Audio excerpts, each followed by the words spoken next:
আসসালামু আলাইকুম viewers, welcome to Tamanna's kitchen. চলে আসলাম নতুন আরেকটি রেসিপি নিয়ে। খুবই সুন্দর একটি পিঠা রেসিপি, যেটা দেখতেও সুন্দর, খেতেও অসম্ভব মজা। আপনারা অল্প সময়ে খুব সুন্দরভাবে অল্প কিছু উপকরণ দিয়েই এই পিঠাটা বানিয়ে নিতে পারবেন। আর আমার রেসিপিগুলো যদি আপনাদের কাছে ভালো লেগে থাকে তাহলে অবশ্যই আমার চ্যানেলটি সাবস্ক্রাইব করবেন। আর যারা অলরেডি করেছেন তাদেরকে জানাচ্ছি অসংখ্য ধন্যবাদ। আর ভিডিওটি দেখার আগে অবশ্যই ভিডিওতে একটি লাইক দিয়ে দেখবেন, তাহলে রেসিপিতে যাওয়া যায়। প্রথমে আমি একটা মিক্সিং বল নিয়ে নিয়েছি। তারপরে এখানে আমি দিয়ে দিলাম 1 কাপ পরিমাণে আটা। আপনারা চাইলে ময়দা দিয়েও করতে পারেন। তারপরে এখানে 1 চা চামচ পরিমাণে দিয়ে দিলাম কালো জিরা আর হাফ চা চামচ লবণ। আর এখানে আমি 1 টেবিল চামচ দিয়ে দিলাম ঘি। আপনারা ঘিয়ের পরিবর্তে তেলও দিতে পারবেন। তো ঘিটা দেওয়ার পর আমি এটাকে খুব সুন্দরভাবে মেখে নিচ্ছি। আর এই মিশ্রণটাকে যত ভালোভাবে মাখা হবে পিঠাটা কিন্তু ততটাই সুন্দর হবে।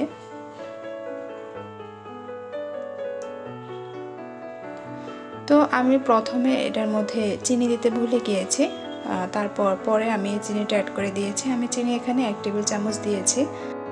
এই তো আমার মিশ্রণটা মাখা হয়ে গিয়েছে। এভাবে মুট করলে দেখবেন যখন একটু দলা পেকে যাচ্ছে তখন ভাববেন যে মিশ্রণটা সুন্দরভাবে হয়ে গিয়েছে। তারপরে পানি দিয়ে আমি একটা ডো তৈরি করে নেব।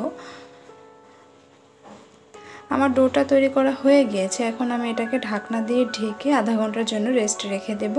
আর এপাশে আমি একটা শিরা তৈরি করে নেব। তার জন্য এখানে আমি দিয়ে দিলাম হাফ কাপ পরিমাণে চিনি আর হাফ কাপ পরিমাণে পানি। আর দিয়ে দিলাম এখানে 2টো এলাচ আর দারচিনি। তারপর আমি চিনির শিরাটা বানিয়ে নিব। আর শিরাটা হতে কিন্তু বেশি সময় লাগবে না, 7-8 মিনিট চুলায় জাল করলেই শিরাটা রেডি হয়ে যাবে।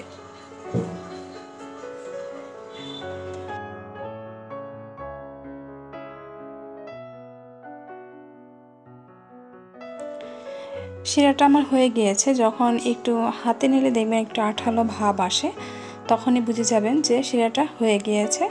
তারপরে যে আমি ডোটা তৈরি করে রেখেছিলাম সেই ডোটা নিয়েছি। দেখতে পাচ্ছেন কতটা সুন্দর সফট হয়েছে।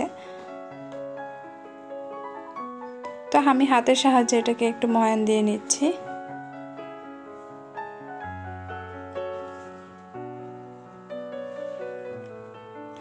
তারপরে এটাকে আমি একটু লম্বালম্বি করে নিয়েছি। আর এটা থেকে আমি 4 ভাগ করে নেব।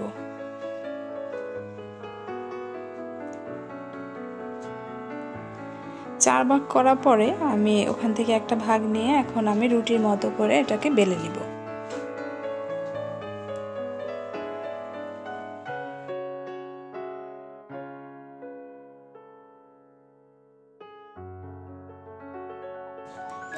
এই তো আমার রুটিটা বেলা হয়ে গিয়েছে, দেখতে পাচ্ছেন।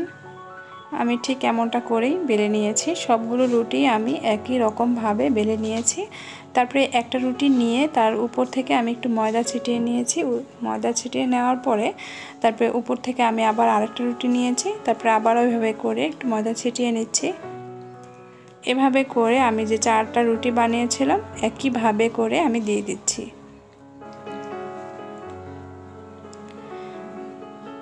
দিয়ে দেওয়ার পর তারপরে আবারও আমি এটাকে বেলে নিব।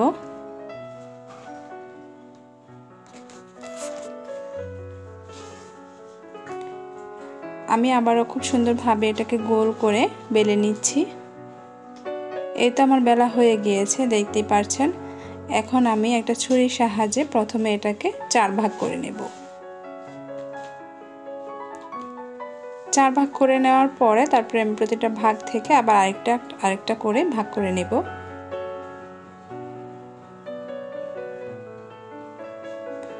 তারপরে আমি উপরের এই সাইডগুলোতে একটু পানি অ্যাড করে দিচ্ছি, যাতে করে ভাজার সময় খুলে না যায়, তাহলে খুলে যাওয়ার সম্ভাবনা থাকে। এই যে দেখতে পাচ্ছেন খুব সুন্দর একটি পিঠা হয়ে গিয়েছে। খুবই সহজ দেখতে, খুবই সুন্দর, কিন্তু আসলে খুবই সহজভাবে এটা বানিয়ে নেওয়া যায়। তো আমি প্রতিটা এইভাবে করে বানিয়ে নিয়েছি।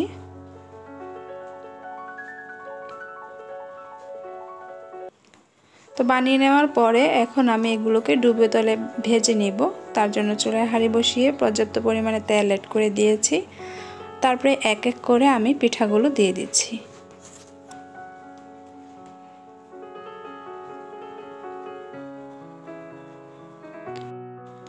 আমি কিন্তু চুলার আঁচটা একদম লোতে রেখেছি, যেহেতু পিঠাগুলো একটু রোল করা হয়েছে সেজন্য একটু সময় নিয়ে পিঠাগুলো ভেজে নিতে হবে। এই তো আমার পিঠাগুলো ভাজা হয়ে গিয়েছে, আমি এগুলোকে ব্রাউন কালার করে ভেজে নিয়েছি।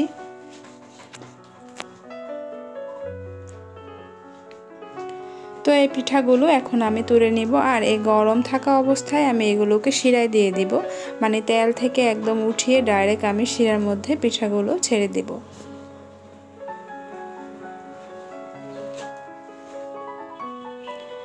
আমি তেল থেকে উঠিয়ে একদম শিরার মধ্যে পিঠাগুলো দিয়ে দিয়েছি। এই যে দেখতে পাচ্ছেন আমি এখন শিরার মধ্যে পিঠাগুলো দিয়ে তারপরে উঠিয়ে নিয়েছি। দেখতে পাচ্ছেন কতটা সুন্দর হয়েছে। এটা কিন্তু খেতে অসম্ভব মজা। অবশ্যই বাসায় আপনারা এভাবে ট্রাই করে দেখবেন। তাহলে আজকে এই পর্যন্ত বিদায় নিচ্ছি, আবারও হাজির হব নতুন কোনো এক রেসিপি নিয়ে। ততক্ষণ সবাই ভালো থাকবেন, সুস্থ থাকবেন।